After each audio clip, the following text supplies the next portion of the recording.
I'll never forget 8th grade year of junior high. I was at my small group. We were at my friend's house, and I was having a pretty rough night.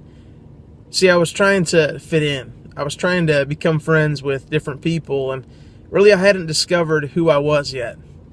Well, my small group leader asked if I would stay a little bit later, and I agreed, and he set me down on his couch and just asked me the question, "Matt, what are you trying to do? Why are you trying to fit in with all these different people? Just be you." Eventually, he asked me a question that I'll never forget. He said, "Matt, do you really believe that God's enough?" See, I was in the middle of a mess. I was in the middle of trying to discover who I was, and I was doing it in totally the wrong way. And I had someone stop and ask me, "Do you believe that God's enough?"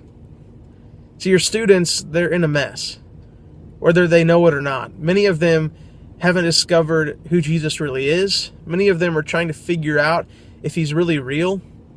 Many of them are dealing with secret sins. Many of them are trying to fit in, but they need someone like you to ask the question, do you believe that God's enough to rescue you from the mess of this life?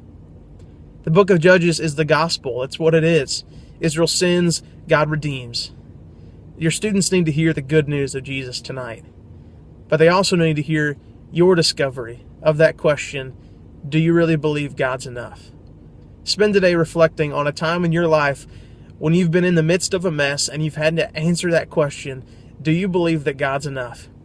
You've come to the realization that you can't deal with the mess of this life on your own. Only God is the one that can deliver you from the mess. And he did that by sending his son Jesus to die on a cross for you and for me. I'm praying for your groups tonight, praying that God shows up as he always does, and that you get an opportunity to share the good news of Jesus with the students that sit on your couches and call that place their church. Thanks for what you do. Have a great night.